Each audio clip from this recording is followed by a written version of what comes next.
Guys, today we have on Guy from Ethena, one of the most well-known and successful stablecoin projects of this cycle. It's also quite good timing. There's been a lot of discussion about stablecoins as of late. Happy to have him on, discuss Ethena's current product suite and also what they're doing going forward, which is pretty ambitious. So welcome, Guy. And yeah, if you want to give us a little bit of background, I think people probably should know at this point about Ethena, but yeah, just give us a little bit of background on you and then also what you're working on. Yeah, for sure. So yeah, before Ethena, used to work in TradFi, did that for around 7 years. Was working at a hedge fund that focused on like financial services, where we'd invest across the capital structure into basically like distressed banks, payment companies, all those different things. And had got involved in crypto basically at the beginning of 2020, just before DeFi summer was kicking off. So I had a friend who was a founder and founded another application back then and introduced me to the space. I think it was quite funny. Like the piece that interested me about DeFi in the beginning, and I'm sure we're going to talk about this topic quite a bit, had nothing basically to do with decentralization in the beginning. I think it was actually coming from a lens of like looking at fintech in the real world and being extremely disappointed with what I was seeing, where it just sort of felt like new front ends on the same back end infrastructure, which didn't actually like, materially change the cost base or anything to do with those businesses. And I remember just looking at the apps that you saw within DeFi and thinking, this could be like one of the first times when like software scales finance scales at the marginal cost of software. That's like a pretty interesting idea where you don't need 1,000 people to run these things and they can get to pretty big size. So that was actually really the thing that drew me into the space in the beginning, was just more, I thought that these could be interesting fintech type applications. And I think that my view like evolved a little bit through time, where you kind of, the investable universe, I think within crypto actually shrunk quite a bit from when I first came into the space. But yeah, that was kind of my entry. And then started out with Ethena around 2 years ago, quit my job. And the inspiration behind it, as I'm sure you've heard, was from Arthur Hayes' piece called Dust on Crust. Yeah. And he basically came out at the beginning of 23 to describe this idea of like a synthetic dollar, which tokenizes basically a cash and carry, which is what people have been doing for many years. And we came out to the market at the beginning of 2024. So it's almost a year ago to the date. And in that period of time grew to the third largest like dollar asset in the space. And it was the quickest dollar to actually reach $6 billion in history. So yeah, that was kind of our story so far. Yeah. I think, was Arthur Hayes' piece originally about Bitcoin perps, right? Yeah, correct. So we had a bit of a different spin in the beginning, which was using stETH versus ETH perps, because I thought it was an interesting way to pick up some like additional carry. And then, as you scaled, the idea was you'd always move into BTC, but you actually kind of wanted to start with the thing that could get the most yield, because that's how you grow the quickest in the beginning. And so, yeah, as we sort of grown, the marginal yield sort of decreases when the collateral's not paying you. But yeah, it was a BTC idea in the beginning. Yeah. Okay. So, I mean, like I said, most people should be relatively familiar with how Ethena works at this point, but can you give us like a 30-second to 1 minute rundown of like just, how you launched, in terms of like what the initial product offering was and how it works? Like, assume that somebody is not exactly a trader or really understand how perp funding works in these markets. Just like give us like a very ELI 5, if you don't mind. Yeah, for sure. So at the most basic level, all Athena is doing is taking in USDT or USDC. If you get $100 of that, you'll buy $100 of Bitcoin with the cash that you've just received. And then you use that Bitcoin to short $100 of Bitcoin perps on the other side, or futures. The interesting piece about this, and I think is kind of the reason why Ethena grew at the pace that it did, was that this like funding rate, or the interest rates associated with derivatives in crypto, is A, the largest source of cash flow within this entire space, but then also B, had almost like no competition of people trying to tokenize this. And so you had this very weird dislocation between people in crypto who are obsessed with yield, especially on dollars. And this was only like everyone's obsessed with the yield, but like no cash flow is actually produced within crypto, if that makes sense. There's only really three sources of $10 billion of yield in the space, like finance equity, cash flow within derivatives, and then Tether. Those are the only three sources that you can produce more than $10 billion of like cash flow to tokenize and put into something. And so to me, it felt very strange that this enormous market for funding rates just hadn't been touched in any material way. But yeah, at a very basic level, you can think about it as the dollars that are coming into Ethena are essentially like financing the longs for crypto in general. And so we're taking the short side of other positions, and people essentially pay you to get that leverage. Yeah. So I wanted to ask, why do you think this wasn't ever really tried before. I know there was an attempt on Solana. I forget what it was called, right? And my understanding was that they were using on-chain perps markets, right? So it couldn't really scale. I forget what exactly was the like sort of the hindrance there, why that didn't end up working. But like, why was Ethena able to just like catapult into the lead in this sort of dynamic? Yeah, I think the mistake. So there were two examples. There was UXD on Solana and then Lemma on Ethereum. I think it was slightly unfortunate timing, just like a little bit too early to the idea and being too focused on doing it purely on chain. So like roughly open interest that you see within centralized exchanges is anywhere between 20 to 25 times the size. And it was just pretty clear that that thing couldn't scale like even into midnight figures if you're trying to do it all on chain. And then the other issue is that on chain is not actually a homogeneous piece that you're interfacing with, right? It's like different chains with different programming languages, different block times, and like actually to aggregate all of the perps that exist on chain is actually a much more difficult like task than it is to just interact with CeFi essentially. And so all Ethena did was sort of challenge the assumption that users would not be accepting of you making trade-offs to interface with centralized exchanges. And we just said, we think we can do that in a not like trust minimized way, but like using these custodians that people could get comfortable with. We just challenged the assumption that you needed this to be fully decentralized to unlock that scalability.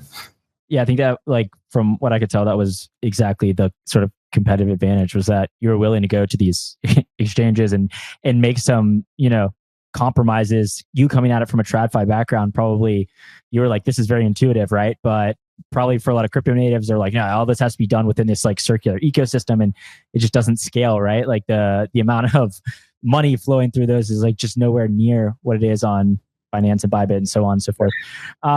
Okay, so then, all right. So I know you describe USDE as like this, kind of synthetic dollar. Where do you view this falling in the long run in terms of like, we have this massive boom of, stable coins, and everyone seems just like super excited about this right now. It's sort of the talk of the town. There's a lot of people who are also like, this isn't necessarily investable for retail, right? Like this is the first time we found some clear, semblance of product market fit. And it's like, okay, so how does retail get any access to this? That we can put aside for a second. Where do you view the role of something like USDE in the context of USDT and USDC and all of these, competing stables at this point? Like, where is your edge? I have my own answer, but I want to hear yours. Yeah, I think you can broadly categorize like the use cases for stables right now into 4 different buckets. So one is just trading collateral on centralized exchanges, which is actually the biggest use case. If you just look at the way, like, where is Tether actually sitting? You've got 60 billion that's sitting on Tron, and then basically 80 that's sitting in centralized exchanges to trade derivatives. So as much as we sort of like this narrative that it's like used for non-speculative use cases, the biggest use case of stables is still to facilitate speculation. Then you've got developing world store value sort of use case, which is just providing dollar rails to people who sit outside of the US banking system. I think that one's pretty obvious. And then you've got payments and like savings technology as 2 other buckets. The 2 first ones that I described, I think, are really the big use cases that exist right now. And I think just very simple examples with Tether on Tron at 60 bill, Tether sitting in centralized exchanges at sort of like 60 to 70-ish bill. Those are the 2 dominant use cases that you have to go and win. And the payments one, I think, is extremely small now, but will become the most competitive going forward. The way that we looked at the world is actually saying, you as a startup need to be extremely like honest with yourself to say, where can you actually compete with businesses that are the size of Tether, and actually ask yourself a very serious question of, what are you doing that's 10 times better than they can do? And for us, it's actually in those first 2 use cases that I described, if you're going to be saving in something that's producing 18% annualized, you could argue is better than something that's producing 0. And there's obviously a different risk profile, all these different pieces, but I think that there is some argument that producing like a structurally higher return on those dollars is a useful piece of like savings technology for people around the world. And so I think that savings sort of like use case there is somewhere that Ethena can clearly compete, just because of the return element that sits within what we're doing. And then the trading collateral use case is really the approach that we took differently to other sort of, call it on-chain or like DeFi originated stables, where we recognize that the biggest like determinant of a successful stablecoin is not determined by users, it's determined by Binance basically. And you as a user don't decide what stable you're using on Binance. You get told this is the stable that you can use to trade the BTC and ETH pair. And that's, I think, the piece that people don't understand around the structural moat that Tether actually has, which is it doesn't matter if you're paying people like 4% T-bill yield on Binance. They want to hold Tether because it costs them 1 basis point less to get into the BTC pair. And an HFT, a market maker, when they're trading the pair 10,000 times a day, couldn't care less about like 4% annualized.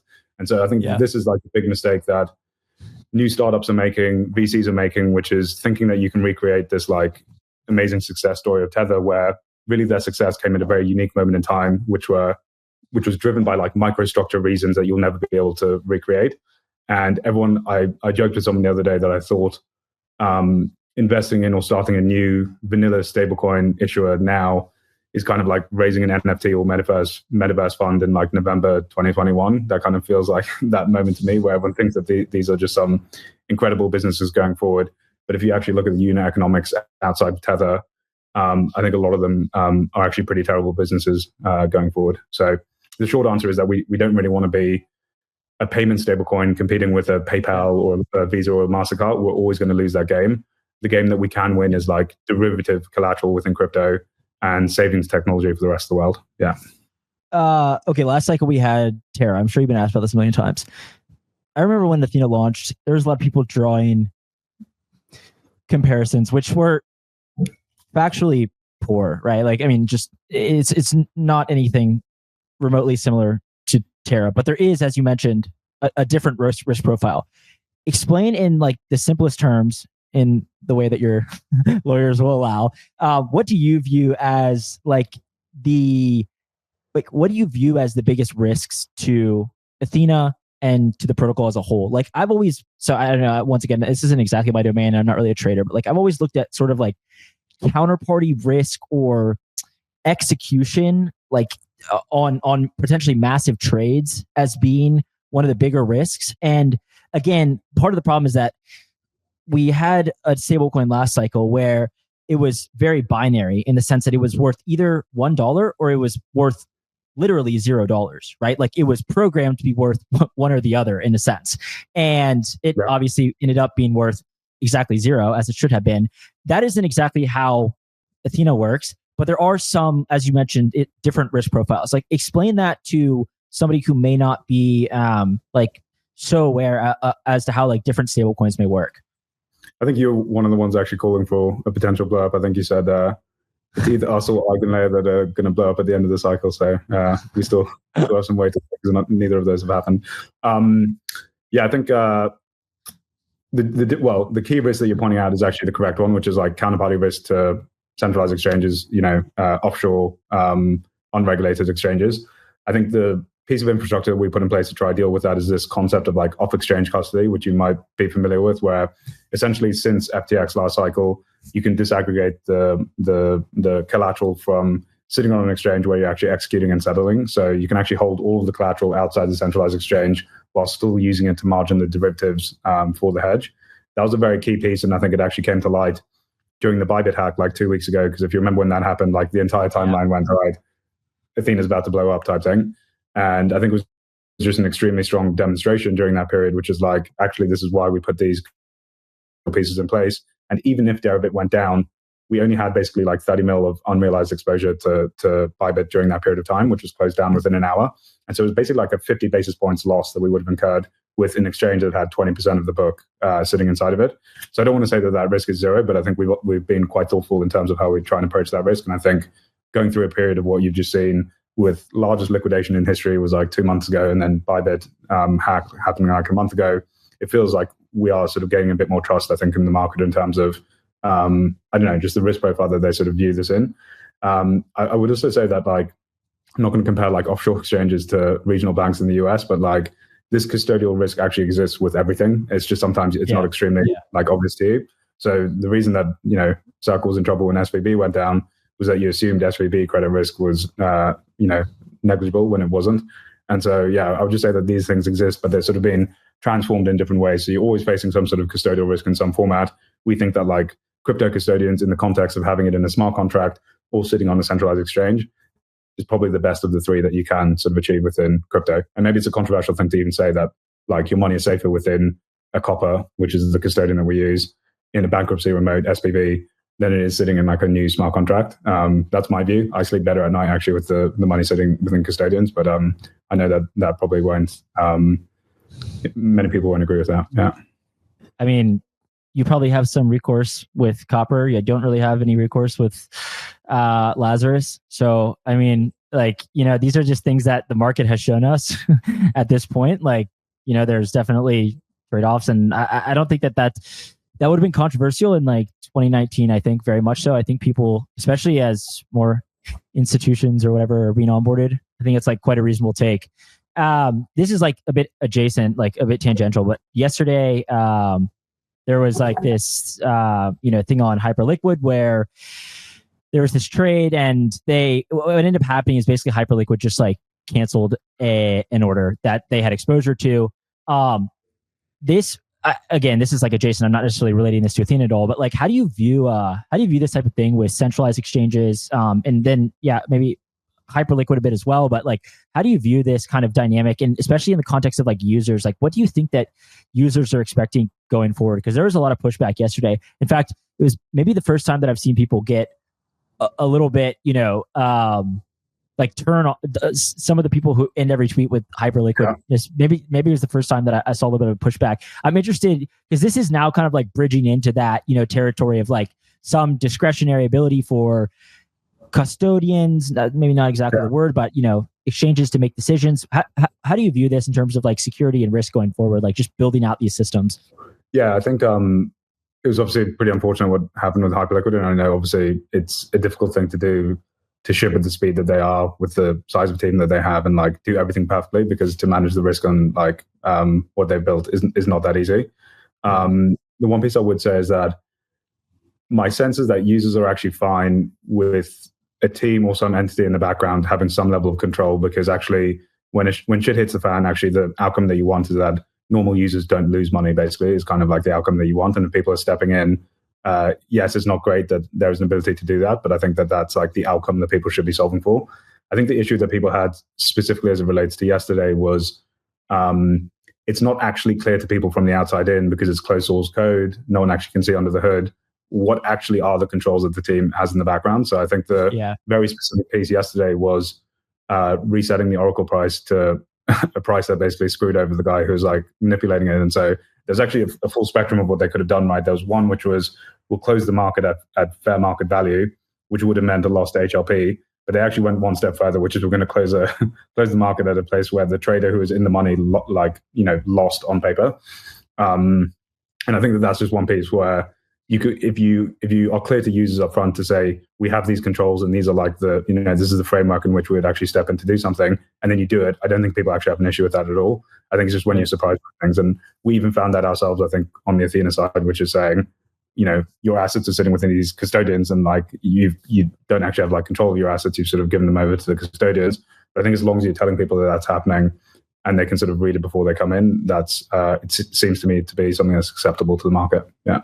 Okay, I want to ask one other like sort of just basic question, and then we can start talking about more interesting things. But let's say that there's a 10x in the size of crypto market cap in the next 5 years, and one thing that you probably noticed as of late is that there's a lot of discussion of Coinbase perps. Robinhood is coming into the market in some capacity. It would make logical sense that they would get into perps. This is like probably quite in their wheelhouse. Perps, as you mentioned before, have been one of the very clear product market fits. Like trading these assets is ironically like one of the, the circularity is ironic, but it has very much been one of the product market fits. How do you view Ethena competing with Robinhood or Coinbase launching a similar product? Like, where is your competitive advantage going forward if they're able to create a synthetic dollar? Like, where do you guys see you fitting into that sort of framework? Yeah, I think our advantage actually sits in like our neutrality. And this is a piece that exchanges get wrong the whole time, which is they all want to list their own stablecoins because everyone just thinks it's like a free money game to have your own stablecoin. I think the thing that people don't realize is that they're actually completely useless unless they're used across every venue. So like even Binance's FDUSD, for example, it's in the low single digit billions, basically. I think it's like 1.5 billion right now. We can check. And for an entity that's holding $130 billion in assets and $40 billion in other people's stablecoins, I think you can look at that and say it's actually like a failure in terms of the size that it is relative to Binance. Why is that? It's because people don't want to hold FDUSD on Binance, swap into USDT to go to OKX and buy it afterwards, especially market makers and HFT funds. And so every time you're trying to sort of like capture your user with your own stablecoin within your own environment, it's just a net worse user experience for everyone who's on the venue. And so this is especially true for Ethena. So we did have one of the centralized exchanges actually copy Ethena's product, and it scaled to 600 and something million, and Ethena was obviously like 10 times the size of that. Key piece about this is like being able to move cross exchange, but then especially so with Ethena, which is you need something in the middle that looks and feels honest, which is not like the centralized exchange running it themselves, right? Because an exchange taking in like users' dollars and then saying, we're hedging this in the background on our own exchange, here's a receipt token, and like trust me in the background that it's been hedged. That's kind of like a little bit like Alameda in a box, right? It's not it's difficult. And so the actual beauty of Ethena is that it's external to all of these exchanges. All of the exchanges, you can almost think about it like a small, like 5 validators who are making sure that this thing in the middle is being honest, because they really do care if we're fucking up on a different exchange. And so that's actually like the value with this specific product, which is specifically we're not like aligned to one exchange. We're actually trying to be aligned with all of them, if that makes sense. Yeah. Everyone's launching a stablecoin right now. Like everybody, every single day you see 10 new. I mean, like Wyoming launched one, Trump launched one.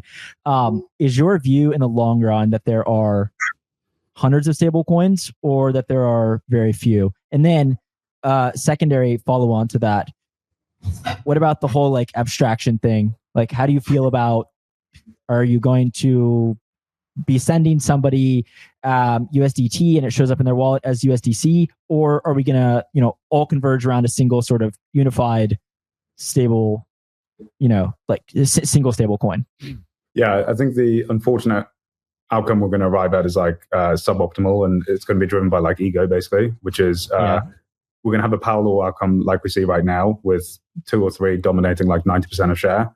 And then you're going to have a long tail of like literally thousands of them, where every single entity in the world thinks that they should issue their own, and that they should own their own because like their brand is so important, or whatever reason there is sitting behind wanting to sort of have the brand in it themselves. I think that like the perfect user outcome for this entire thing is something like Circle basically just says, we'll give 99% of the revenue to anyone who wants to come within this network, and we'll take 1 basis point. What we're going to end up at is every single fintech, every single Web2 business, every single financial services business in the world is going to launch their own, and they're going to realize that no one wants to use your stablecoin outside of your own network. And the moats that like Circle and Tether have built within crypto are pretty much impenetrable for like new people to come in. And I think you've seen that with PayPal, for example, struggling to get over 500 million. I think that it's only going to be useful and sort of used within their own like closed loop systems, essentially. Yeah. But why has it taken so long? I mean, obviously there's like clear regulatory hurdles, but why has it taken so long for Tether or Circle to give anything back to users, right? Like, is it because part of my like thought process is because you can easily just get yield in DeFi or on centralized exchanges? Is that like, I mean, that has to play some part of it, right? But like, why has it taken so long for there to be any discussion of this, right? Like of sharing 99% of revenue, like you said. Yeah, so I think for Circle specifically, obviously Coinbase had been kind of doing that through like marketing arrangements. If you remember, if you leave your USDC on Circle, you somehow get like a marketing reward which like tracks T-bills perfectly, which was a big coincidence. And then Tether has like a policy that they will never share yield with anyone, and that's, as far as I understand, like the policy that they continue to do even with the larger centralized exchanges. I think the piece, and this is why Tether is such an amazing business model, is that it becomes a very slippery slope when you start to share the yield, because it's like, where do you draw the line afterwards? Like, should that number be 50 or 60, or should it be 99 like we just described? So yeah, I think that's like part of the reason why it's taken a bit, was just it's been happening in the background a little bit as Circle sort of like chipping down with different exchanges to share more. And I think the other piece that people don't understand is that Ethena is like the yield-bearing stablecoin for Tether, if you think about it like hard enough, because we basically use like 70% of the backing within Ethena is like using USDT margin perps. So like when we're going short on a USDT perp, we're necessarily creating $1 of Tether demand to come long on the other side. And so actually a lot of, when I say Tether is used for speculation within crypto, a lot of Tether is actually just sitting there shorting perps to collect the basis themselves. It might not be Ethena, it can be other people who are doing it.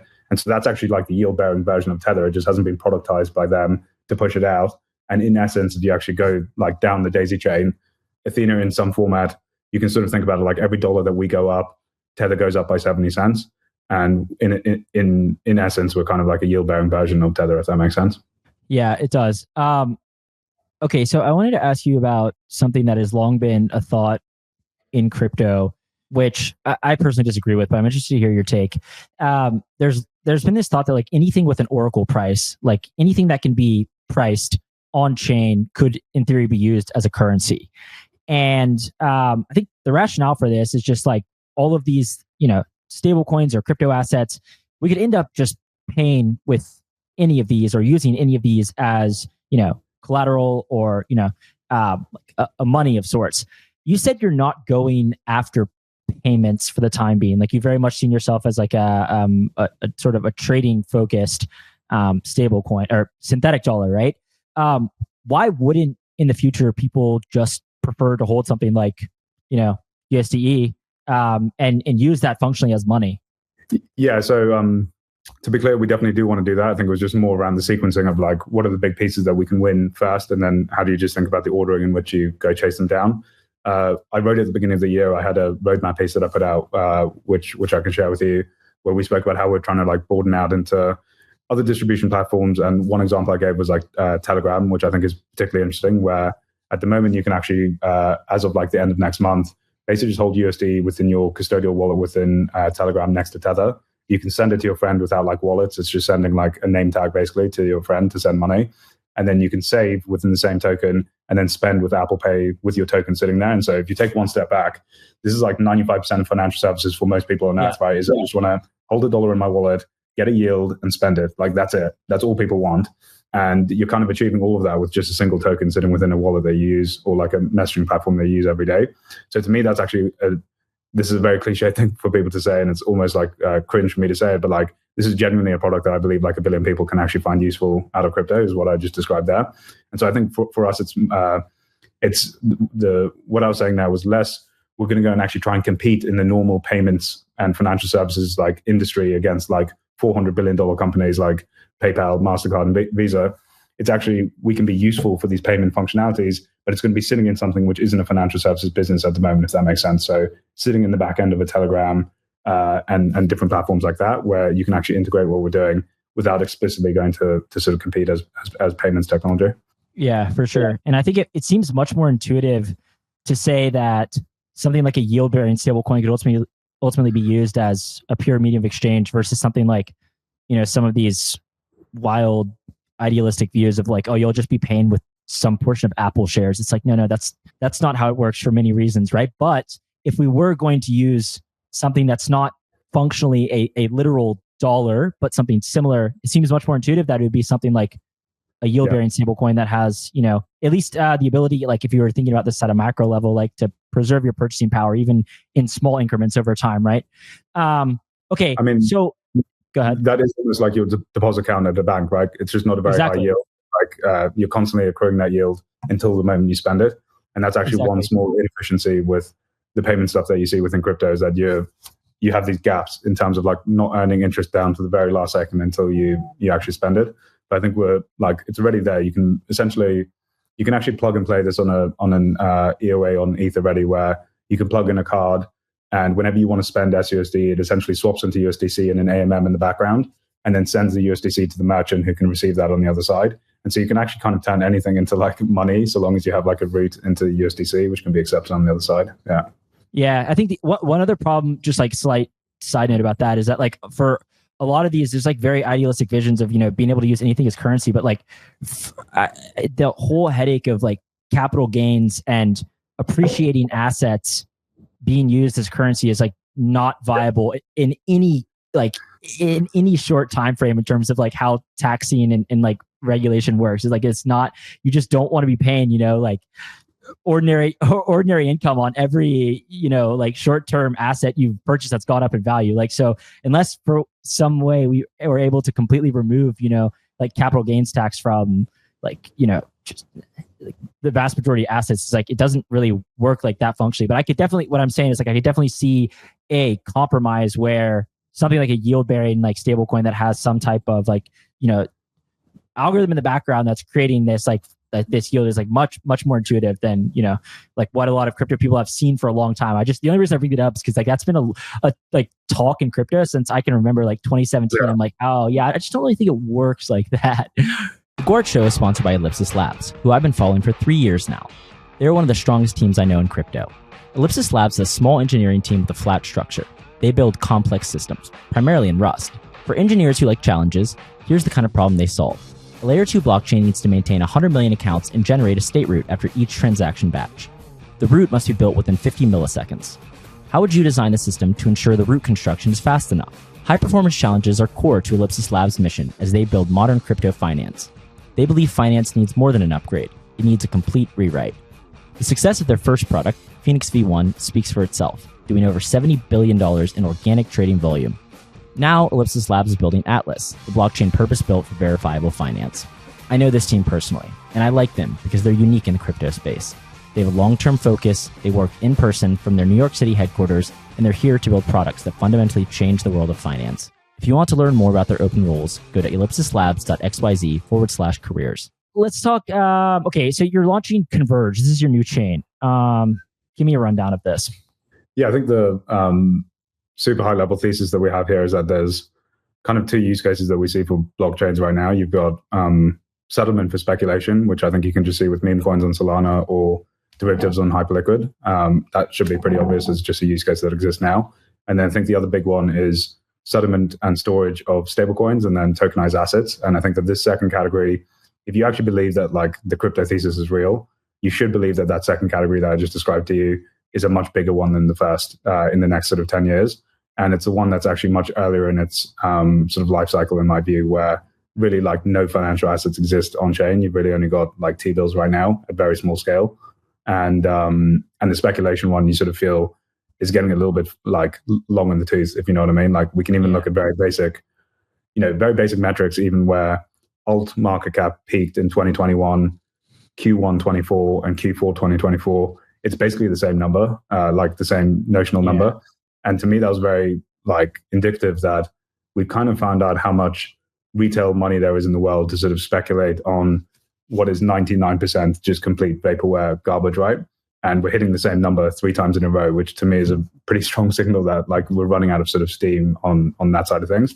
Anyway, just like taking a step back, I got a bit frustrated, I think, in the last year or two, just operating within crypto, where it did not feel like we had real net inflows into the space in any material capacity. You really only had ETFs buying BTC and then Tether supply going up by 60 bill. Every other metric is kind of down in some format or has been reshuffled from chain to chain. So if you just look at like DeFi TVL in total, it's down like 40% from 2021 peaks. And yes, there's been a reallocation where some has been lost from ETH to go to Solana or whatever it is. But in essence, we've just reshuffled the same chips like around and around to each other.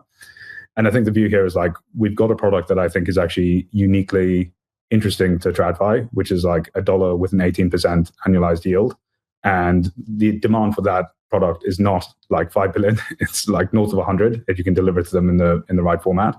And we want to basically just go and build the infrastructure where institutions can come on chain, actually consume our products and interact with the stuff that we're building here, and not sort of wait and sit back and allow that and just sort of like hope that that happens. And we think that we have like the core killer product, which is the initial product that we came out to market with and obviously found success in the last year.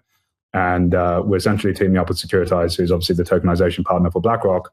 And the big thesis that we have here is that we're really working together to bring assets in different directions in what I think is a pretty unique and interesting way, where Ethena is taking crypto primitives, wrapping them up in a format that you can export out into TradFi, which brings us inflows. And then Securitize is taking tokenized assets from the real world, bringing them on chain, and then asking what financial infrastructure can we build around this to make them more interesting. So you're really coming at it from like two different angles, where you're bringing, two opposite ends of the stick between DeFi and TradFi together, and sort of building within the same block space as you do that. So that's like the super high level view of what we're trying to do. And I can, jump into any piece of that you want to talk through. Yeah. Yeah, for sure. So is this an alt L1? Is that how you would describe Converge? We're literally coming out with like expect in like 3 days. So if I could just hold off on that one, we're basically running through all that stuff in like 3 days. We haven't actually come out with that fully. Yeah. Okay. Well, then I can ask a slightly different question. Why did you feel that you needed to build your own infrastructure. What were the limitations with the infrastructure that you're currently working with? I see you have recently branched out to working with Solana, working with Pump. You obviously come from like a very pragmatic background. Like I think it's like very visible to anybody, who's seen what you built and like heard what you say, right? But yeah, what were some of the limitations maybe working with the current infrastructure and why you felt like you needed to build this yourself? Yeah, I think we obviously launched on ETH1, and the very specific reason for that was that the most amount of money was just sitting on ETH1. So if you wanted to scale Ethena from 0 to 10 billion, we had to do it there and not Solana. And there's like market microstructure type of reasons as well for that, which is like borrow rates for dollars. If you go look on Aave, is always like 500 basis points to 1,000 basis points cheaper than like when you go to Camino or like some L2 and that kind of stuff. There's very like small reasons for why it was just much easier to accumulate like $10 billion of assets sitting within ETH1 versus somewhere else. What I would say is that if Solana had 100 bill of TVL when we were launching, we probably would have started there. I don't have any like affinity to where we sort of launched the product in the beginning. And I think this is actually a bit of pushback that we got when we expanded to Solana, which is we got quite a bit of like pushback from the ETH community. And like, I think people don't understand that it's not my job to walk around and tell people like where they should be operating and where they should be using products. It's my job to listen to what people want and go and deliver them products in the places that they are, basically. And so that's really like my role, is to actually just go around where there is demand and actually deliver it there. So we're pretty unopinionated from the chains that exist right now. I think the pieces that comes to like why we're capturing this internally is like actually me just trying to challenge like a bit of a narrative that's in the market right now, which is, ETH has lost the speculation use case to Solana and a bunch of different other chains. And I think it's hard to argue against that fact that like, speculation doesn't really happen on ETH1 at all. And I think maybe only Base to some extent. And then we sort of fall back in this narrative of like, hey, but like institutions are coming here to build on ETH. And that's like that's the narrative that's keeping it like up and afloat right now, right? Which is like there's, BlackRock and whoever else is doing stuff on ETH. I think there's a very big difference between these people bringing their products on chain to sell you, which is what's happening with T-bill products, right? They're bringing their product and you're putting your money into it and they're making money from it on the other side.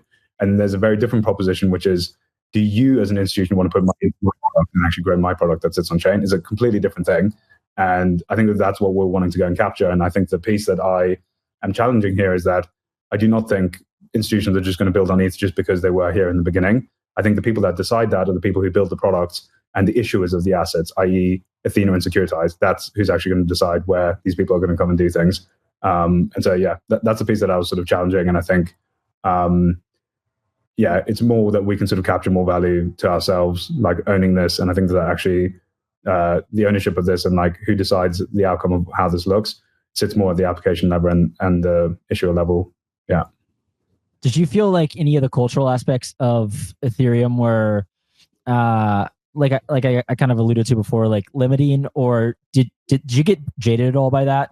I mean, obviously, like the past 2 years, like there's been a ton of pushback on. It's like quite tired discussion at this point. But every time I talk to like a founder who's building or has built on Ethereum, I think I've heard a lot of the same sort of points of discussion. Like, did you feel jaded at all, or were you kind of like in a point where you're like, guys, like what you just said, right? Like the value is in who issues the assets and like who builds these products, and like this is not working for us. Like, did you have any I don't know, did you have any thoughts on that?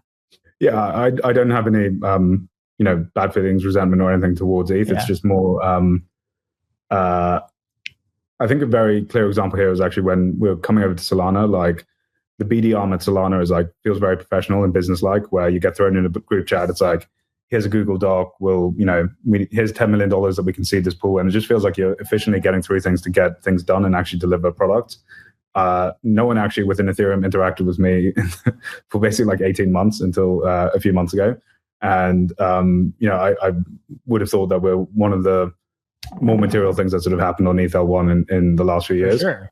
I literally did not speak to one person until we were like 18 months in. And so to me, it was just a very different approach, where on one side you felt there were business-like people who are trying to get outcomes and build products for like real users.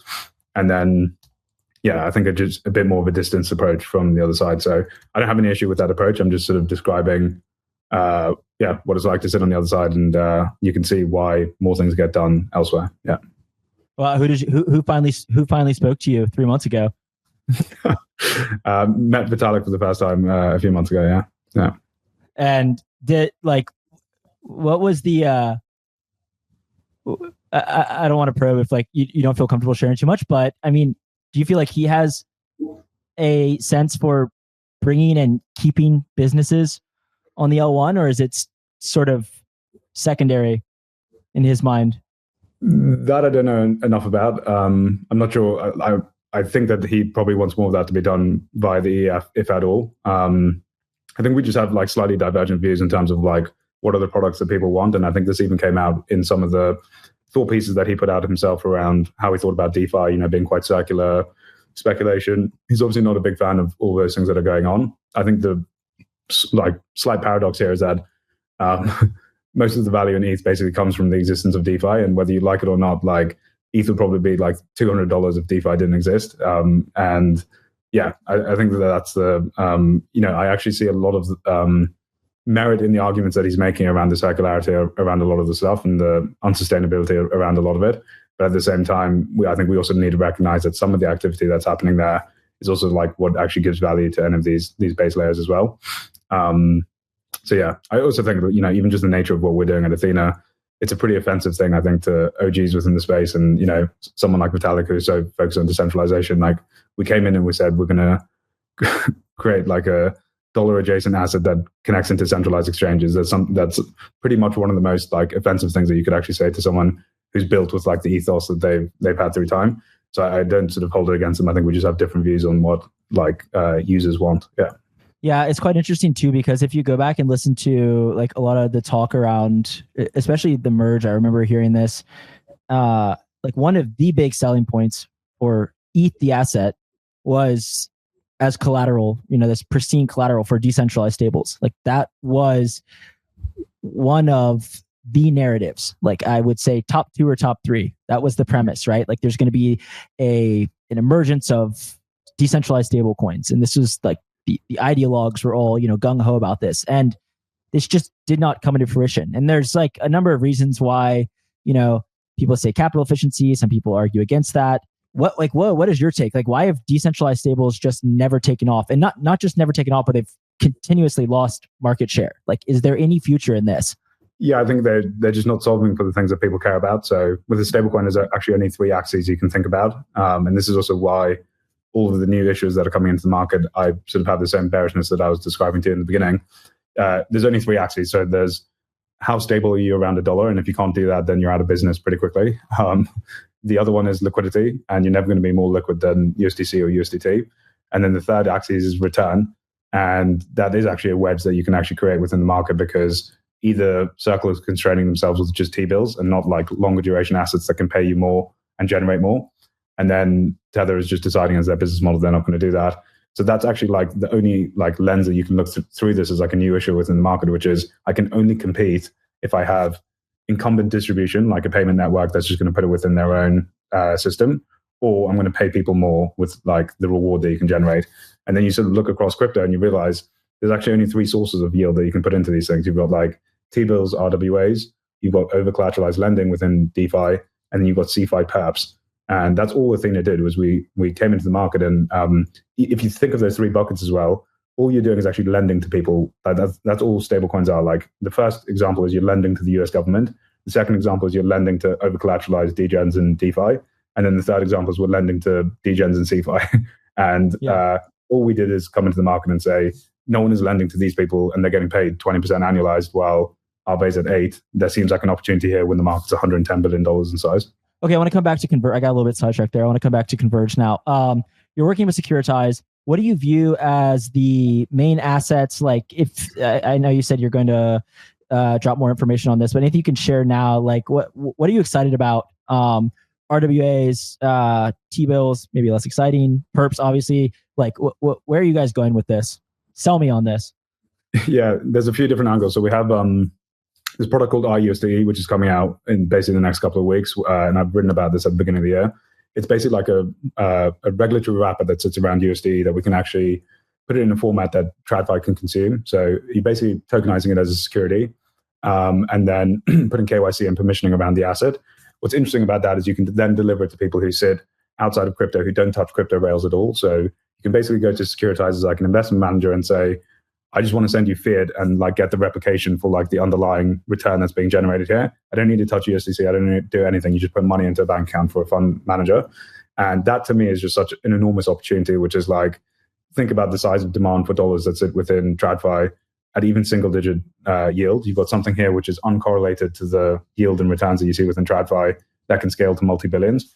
Anyway, the interesting thing about this is that this is like the core asset that will sit within the chain, which is all of the areas that we found product market fit within USDE, within DeFi, you can do within a TradFi context. So when you take something and you use it as collateral on a prime broker, you can actually take this asset in TradFi to use this as a collateral when you're trading whatever else you're doing over there. The leverage stuff that you're seeing within Aave or on money markets, where you actually lever the exposure that you have by sort of borrowing dollars elsewhere. What happens when you open that up to investment banks or commercial banks in TradFi who can lend at like SOFR plus 200 basis points instead of SOFR plus 600, which is what you're getting from Aave. And so all of these like pieces of financial infrastructure that we've built within DeFi around USDE right now, you can actually replicate with this asset going forward with all of these other people that sort of sit outside of the system. So that's like one key piece around how we're trying to actually get new inflows around the stuff that we're doing at the moment, but like really focusing on them as like a user group or like, institutional users on the other side. From the Securitize perspective, yes, it started with T-bills, but actually their ambitions is to basically just bring every asset on chain. And I think that equities are probably the one that I find the most interesting. I think that there is like a $10 billion opportunity basically to go and build perps on equities. To me, it feels like a very logical end state for where leveraged retail speculation on equities go, which is, it doesn't make sense that retail users are underwriting like the Greeks on options on Robinhood, and the only person who's winning from that on the other side is Citadel. And to me, the perp is actually one of the few financial innovations that have come out of crypto that is just better than what you find in TradFi. And my view is that within the next 12 to 24 months in TradFi, this is going to be legal to use perps in the US. And doing it on equities, I think, is like a $10 billion opportunity, which you could actually do pretty interestingly, I think, within crypto, which is kind of like let's do it quickly and more aggressively. I'm just curious, why do you say 10 billion? Like if what you're describing is like, if I'm understanding what you're describing, it seems like it should be much, much larger than 10 billion, right? Yeah, sorry. I mean more in like a crypto context, which is like, things that have been successful this cycle are 10 to $20 billion in size. I think that this is like an opportunity for a crypto app that can kind of get to that scale that I'm describing there. Yeah. But I think, Robinhood will probably win that market themselves and become north of $100 billion company in the process while they're doing that. I'm just saying that like the number 2 or 3 who's behind them, which is kind of where I see the market structure for this going, can be a $10 to $20 billion opportunity. Yeah. That's interesting. You say like, you think Robinhood wins that, but then there's, the pie can grow large enough for other competitors. How do you feel about that? I don't know, ideologically, like, how do you feel about, because this is obviously something that has been now discussed, I would say, especially in the past few months, right? Like as we're watching a transition to some new regulatory environment, whatever you want to call it, and we just see these new actors coming in, it's like, oh man, like Robinhood's going to run away with this, right? And like, where do you view, like, do you have some reservations about, pulling up the ladder and like regulatory capture, right? Like this has to be concerning for somebody who built, at least, right, like crypto native. Maybe some of the original crypto natives didn't love the angle you took, but now you got even, more centralized entities, the most centralized entities, if you will, coming in and like scooping out a large part of the market. And like, how do you compete when Robinhood can allow users to trade perps on Tesla right from their phones? Yeah, I think it's a very difficult thing to do, but this is like what happens when you're playing in big boy markets with like big companies, right? You're fighting for big prizes and people are obviously going to compete. So I think with like, as it relates to the Ethena product, I have very little concern that like new entrants into the market will be able to recreate what we do or like undermine us in some way. Like as I described in the beginning, like Robinhood coming into the market and trying to do what we do, they're actually at a massive disadvantage to us versus being like this neutral piece of infrastructure across all of the exchanges right now. I think as it relates to the piece around the perp equity stuff, I agree with you. It's very difficult to do that. But the interesting thing about big markets is that actually like the number 2 or 3 can actually be an enormous outcome in and of itself. And especially when you're working within crypto, if you go speak to, by the way, the guys who are running the number 2 and 3 offshore exchanges, they love their position. They don't want to be like number 1, which is like where everyone's giving all the attention and like, people are coming down on you much harder. And all of those guys are billionaires as well. So I think the number 2 or 3 market spot is actually kind of the ideal one, I think, within crypto, which is maybe an unspoken thing. Yeah. What do you think? This is a bit of an esoteric question, so I don't know how well I'm going to ask this, but like, what do you think is the big unlock with putting equities on chain? Like, do you think we're going to get to a point, and I know I'm not using the correct terminology because I've been corrected on this before, but my like first instinct is to call them bearer assets. But like, apparently there's some difference between a bearer asset, but an asset that you can still custody yourself. Like, there's some differentiation here. But like, what do you view as the big unlock with something like Tesla or Apple or Amazon on chain? Like, is it just the ease of frictionlessly moving it across, various protocols? Is it the self-custody aspect? Like, this is a bit, I do come a little bit from like a Bitcoiner background, and like, this is not so intuitive to me, right? Because like, are you really self-custodying a share of Apple, right? Like, they can scratch your name off their database of shareholders. It's not really the same as self-custodying Bitcoin, right? Like, I think we can all like generally agree on that premise. But like, where do you view, if you had to sell, maybe here's a better question, since I'm being like very wordy here. If you had to sell a Bitcoiner on the value proposition of bringing shares of S&P 500 equities on chain, what would you say? Yeah, I think there's probably 3 components, and a couple of them probably don't appeal to Bitcoiners. But I think one is like just from like actually the issuer's perspective, which is things are just worth more when the whole world can get access to them. And this is like, I think there's a very reasonable argument actually, even though we shouldn't look at tokens through like a price to earnings lens or any of these kind of things, but like they should trade at a higher multiple, I think, on equal cash flows than in equity because the whole world can get into them. I think that's just like a base level piece. I think the second one is like the global access, which kind of like unlocks that. And then basically the capital efficiency of having things all sitting within the same place. Like when you're actually moving money from crypto to your interactive broker's account to go buy the dip on something, it's insanely slow. And like when you're talking about like assets that have, daily 5% volatility, it actually really annoys people not being able to just have a single account where it's unified and you can actually just decide what am I trading instead of like collateralizing it all in one spot. But I think the opportunity here isn't actually like let me add one more piece to that, which is price discovery moving on chain for like primary issuance of equities is actually quite interesting, because I think that's actually what unlocks like 24/7 markets for equities, because you kind of need the price discovery to be happening here in a 24/7 market for the rest of the markets to start to adjust to you afterwards. And this is actually an issue you're going to run into with perps, which is what happens over a weekend with equities when you're trying to price a perp. And so there's all of these different questions which I think actually start to become more easily solved when actually like primary price discovery happens on chain rather than on a venue that's outside of it. That has to obviously take more than decades, I think, for that to like properly happen on chain, if it ever does. I think the real opportunity here though is that actually for you to go and compete with Robinhood, it's actually an opportunity for like an entrepreneur, which is like, can you lean into like the reg arb side of crypto, which I think we can openly admit like a lot of these businesses that come and succeed within crypto are. And it's like, can you actually go and do it more aggressively than Robinhood in the beginning and run it harder than they can and use crypto primitives to sort of like drive that wedge yourself? And then maybe you actually become the number one perps platform because that's what you're known for and you kind of like won the user through that format. So I think it's actually that kind of angle, which is you can do this more aggressively through crypto rails and actually run at the product harder. And I think that there's quite a long history of people sort of taking that reg arb risk in the beginning and then maybe asking for forgiveness afterwards once they've already won. And I suspect that a few people will sort of take that run in the next sort of 12 to 24 months. Yeah, forgiveness, not permission, has been like a very lucrative and successful strategy thus far. Like I have no qualms saying that. I guess you worked at a hedge fund, so I'm curious. Like I always give a slight bit of added credibility to people who have worked in TradFi, right? Like there's a lot of, and you saw this especially with early DeFi founders, people who were very certain they were going to change the financial system. They didn't know how the current financial system worked.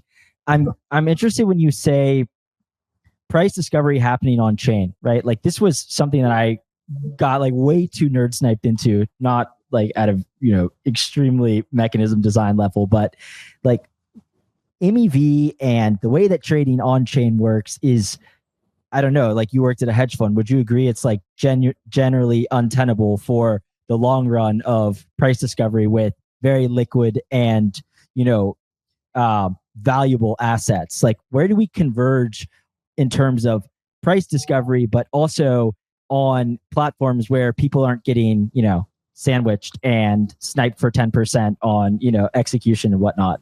Yeah, I actually agree with you in terms of that market structure piece. Like, I do not think price discovery ever moves on chain, even for crypto. I think it always will happen, and it's actually happened more. If you look at like the percentages of volumes, like even like if you remember back to DeFi summer, right? Everyone used to incentivize those pool twos with their own tokens so that they're trading like the DeFi coins on chain. And now no one even bothers, like when you're doing a new listing, to like even create any liquidity on chain. It's just like, you know that you're going to have to go to Binance, buy it, and then if you want to bring it on chain to do something else, you do that. I think it's like we've taken a step back actually from last cycle where more price discovery happened on chain and like pool twos with Uniswap, and for the right reason, because they were like extremely inefficient. So I actually agree with your view there, and I don't think that that's something that's going to change in any reasonable time period. I think the piece I was more getting to was primary issuance of equity, i.e. you're coming here to actually, issue the shares here within crypto rather than within normal capital markets.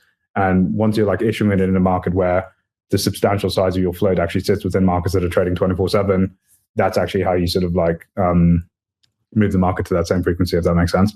Hi, this is Charlie, and we at Blockspace are putting on Op Next, a technical scaling conference for Bitcoin. It's coming up here very soon, April 11th and 12th at the Strategy, formerly MicroStrategy HQ in Tysons, Virginia. Join us on April 11th and 12th for talks and presentations from the likes of Jameson Lopp, Jeremy Rubin, James O'Byrne, John Attack, and many more on the most pressing questions for Bitcoin's future and technical development. Tickets go up in price on April 1st. We're going fast, get them while they're cheap, and we hope to see y'all there in April. Go to opnext.dev, that's opnext.dev to get tickets and learn more. You guys did what I think has been considered like one of the more successful and straightforward airdrops. And I remember this back when you did this, it was like you put your money in for X amount of time and you get, explain to me, like, I guess I'm not remembering the exact specifics, but like I do remember people saying like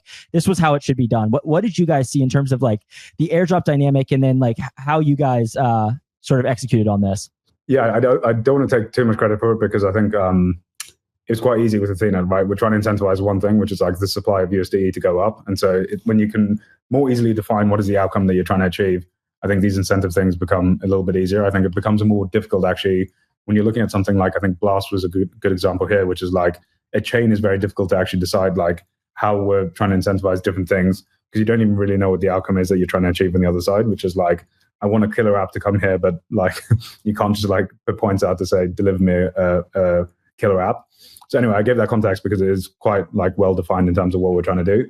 I think the one thing that we did do differently was I came out in the beginning and I said, it's going to last for 3 months. And this is the time period that we're trying to do it. It's going to be short. We're not going to try like drag this out, because I think I, as a user, had actually sat on the other side of these things for like 2 years and sort of hated how other founders were basically farming me on the other side. And I think people were just kind of like taken aback that someone came out and just said, here are the deadlines, and then stuck to what they said, which it feels like a pretty sad low bar. Right. They're like, oh my God, he did what he said he'd do. But yeah, I think that, and it was also during a pretty euphoric moment in the like market cycle. So if we'd done that like 3 months later, I think everyone would have thought it was a pretty shitty airdrop. But I think the timing was very fortunate when we came out. Then yeah. Yeah. Okay. And then another sort of unrelated question, but it goes a little bit back to your last point. You're talking about like the primary issuance of assets on chain to sort of like facilitate these markets first and foremost. What do you think is the long run of AMMs? Like, I know this isn't necessarily your domain, but I'm just curious. Like, do you view AMMs as being like a critically? Once again, you come from a hedge fund background. I'm always interested to hear people who have like maybe a slightly different take, or maybe not. But like, do you view AMMs as being like critically important infrastructure for this kind of initial issuance of assets, or have they been kind of overblown in terms of their importance? Definitely not for like a real company that's coming to do like an IPO within crypto or whatever we could do that outcome being. I think the usefulness for them is basically permissionless bootstrapping of the long tail of assets, and that's like it. It's not it's not like actually trading ETH or BTC like at any size or any efficiency. It's basically just saying like, I can permissionlessly come in and bootstrap this thing from zero. And actually they're very useful, I think, for that purpose. So I think they'll actually always play a role so long as you think that like there is trading interest in this longer tail of assets that exist on chain. And it makes sense that price discovery, I think, happens there versus centralized exchanges where you just need a critical threshold of sort of size, liquidity, and interest to get those things going, if that makes sense, in terms of like building an actual order book with market makers. Yeah. Yeah. Okay. I don't know if that was an unsatisfactory answer for what you're No. It's like, I think like I almost always get that same response. I guess my reservation with that maybe is like, I don't know, like the jelly thing with Pump.Fun was like an example of, we're building internet capital markets, right? And these things get like blown up in 6 hours to some outrageous valuation. And maybe that's not even a great example because I have no idea what that guy's doing. Like I have no idea if he's just like absconded with all of the funds or what. Like I'm not like not trying to slander here, but it's like you look at that, it's like, oh, a real business launching on Pump.Fun. And I understand like the notion of being able to like permissionlessly form capital, right? Like it's like such a cliche term, right? But that is alluring. But then when you see this play out in practice, it's like, surely by now we would have seen one of these work out the way it's intended. And I just have so few, like points to look to and say, oh yeah, like this was clearly like a good version of permissionless capital formation. So I don't know. I'm like, I have my own skepticism, but I shouldn't hijack the conversation with that. Okay, one last just like random question I had. So Ethena's synthetic dollar is currently yielding, you said like 18% a year roughly? Sorry, that was like the average for last year. It's actually kind of at the lows of the last 9 months. It's like 6% as of today. Yeah. Okay. Regardless, whatever it is, I want to know like what is the long run in your view? Maybe this is like you can give an exact answer, or maybe this is like much more speculative. But what is the long run of like perps funding rates in crypto, and how does this compare to T-bills? Like, I mean, obviously, it's only going to be alluring if it is some amount like greater, I would assume. I'm just curious, like what you view like 5-10 years from now, like where is this synthetic dollar, like what is the average return higher than T-bills or some like less risky, if you will, version of a stable coin?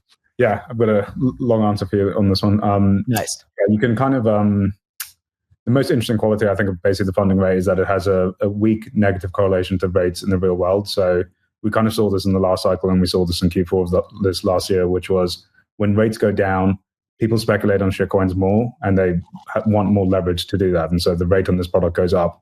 And that's quite intuitive, like when you describe it like that. That's actually an extremely powerful quality that's compelling to a lot of people, where if you go to TradFi and you say, you've got $100 billion of fixed income that's going down from 5 to 4 to 3, and this is going up from 10 to 12 to 15, that's an extremely like useful thing to basically have sitting within your portfolio. They're always looking for uncorrelated things. The interesting piece that falls out of that is actually, you can sort of think about what we're doing now between TradFi, where I was describing this USDE product, which is actually trying to connect two different interest rate markets, which are quite disparate at the moment. And we sort of saw that between DeFi and CeFi when we first came out. So when USDE launched on Aave, it grew to like over $1 billion in like 2 days, because what was happening was you had a rate in CeFi, which is like 25%, and then a rate within DeFi which was at 10. And so you could just borrow unlimited dollars from DeFi to shove it into CeFi at like a 1,500 basis point spread. That exists at a much larger scale within TradFi, which is like, I can borrow at like SOFR plus 100 basis points, and this thing's paying me 15,000 on the other side. That disparity has to close down in a very meaningful way. And like, actually, you can really think about Ethena as being an interest rate arbitrage vehicle between DeFi, CeFi, and TradFi. And USDE is just a balancing item that's basically forcing the interest rates to converge between those markets. And so that was a very roundabout way of me telling you that I think what's going to happen in the end is TradFi is just going to look at this and say, I want to own crypto credit risk and like cost of capital within crypto at SOFR plus 300 basis points, roughly that number. And anytime the funding rates go like wide of that, we should have just infinite amount of capital that we'll set up the infrastructure at least that infinite amount of capital can basically come in from TradFi to just push that rate basically back down to where we think the equilibrium should be basically. So yeah, that's my answer, which is I think they'll price it as a equilibrium spread to risk-free rates, and it's just our job to set up the infra so that all the money can flow in to solve for that interest rate. Yeah, but okay. The one thing I would maybe not push back, but maybe question is like, we know that these rates are like you said, shitcoins, right? As we mature, it's less likely to be like 100 vol assets in theory, right? That are being used, like that are being gambled on. So do we expect it to come down in that sense? Like, right? Like, yes, no, you don't think so? No, well, more because BTC ETH is kind of like what's actually sitting behind Ethena, and so long as you believe that people want to long BTC on leverage, i.e. the most bullish asset that's ever been created with the best financial instrument, so long as you believe that, then Ethena has a core business model that makes sense. Yeah, if that makes sense. And actually, it actually works in the opposite direction. Sorry to get too technical on this. I think the more that the realized vol of the asset goes down, the more that people want to own it on leverage. And so when the vol of Bitcoin goes from 100 to 30, you actually want to own it on 2x or 3x perps to sort of get the same post-leverage beta that you had the last cycle, if that makes sense. It's kind of funny because crypto natives may intuitively think differently.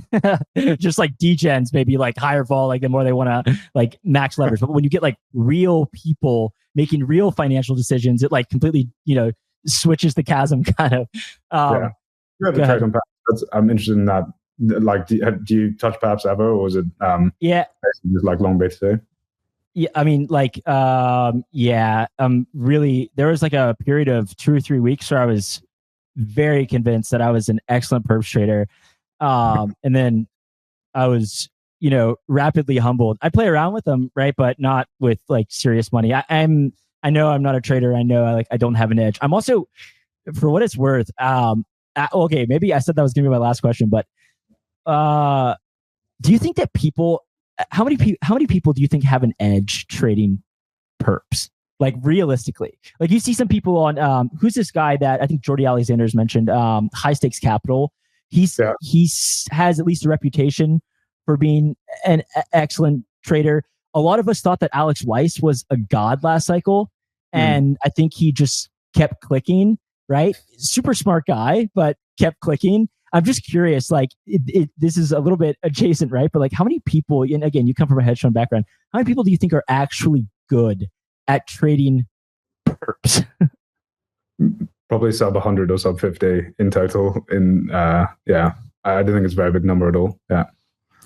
Do you think that TradFi coming in will, I mean, are they just going to wreck people? Is Citadel going to absolutely destroy people? Both directionally, I mean, market making, okay, sure, that's always going to be the case. But directional trading, is Citadel going to come in and just be able to absolutely annihilate this market?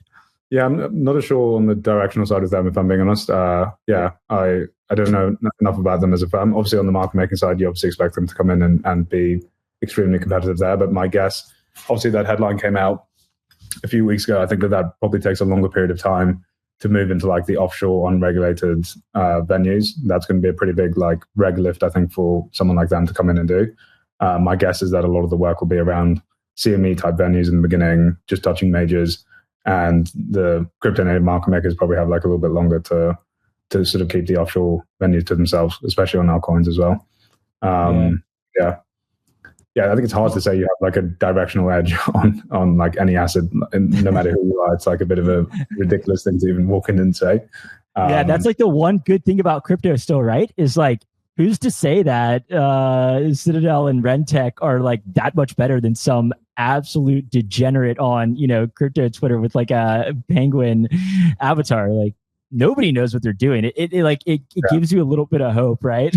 Well, I mean, I genuinely believe there might be a slight negative, inverse relationship there, where the people who are truly in the trenches and doing that professionally as individuals, I think they're actually the smartest cohort within crypto, if that makes sense. The professional retail people, if that makes sense. The guys who are actually there doing this every single day, they're actually smarter than the people who are sitting, in the institutions coming in and aren't sort of used to the small nuances of this market, I think, which take a while to get used to. Yeah. Like, I think like Kobe probably, like the Cat, like I heard Cat or CL 207 or whatever. I heard them on a podcast one time. It's like it almost always speaks in like some ridiculous, way on Twitter. But then I heard them talk about their like trading. I was like, okay, I think this person actually knows what they're doing. So I think you're right. Like the professional retail like definitely still have some degree of an edge. Okay, one quick last question, just because we've now like diverted a bit from the original topic. Do you think that a lot of the value ends up being captured in like this kind of order flow dynamic? We see Citadel, we see Robinhood. Like, is this a big sort of impetus for these institutions wanting to come in, not necessarily like the BlackRock side, but more like the trading firm side? Like, are they viewing this as just like an absolute, shooting fish in a barrel type, like order flow dynamic for them? Yeah, I think so. Especially like, I'm not like a MEV expert, especially on Solana, but like you can just look at the dynamics that you see there from like the value chain from pump all the way down to Sol. Like, there's just an insane amount that sort of leaked in every element there. So yeah, I don't see how they look at that and don't think that's interesting. I think the more, and again, I'm not a MEV expert. I know we're going down these avenues quite a bit, but like there is like a red question, I think, around it, which is like, is most of that not sort of like front running people in some format? For sure. Like a huge, just, legal question around, is the entire MEV industry even like legitimate? But yeah, I think, especially within crypto exchanges as well, if you just actually look at the volumes relative to market cap for crypto versus equities, just people just trade like way more, they cross the spread way more, they use more leverage, and just all of these things are just like obviously interesting pieces to professional market makers coming in. Yeah. Well, awesome. This is a great conversation. I'm really glad we got to also branch out and just get your perspective on a lot of other things. So thanks so much for coming on. I really appreciate it.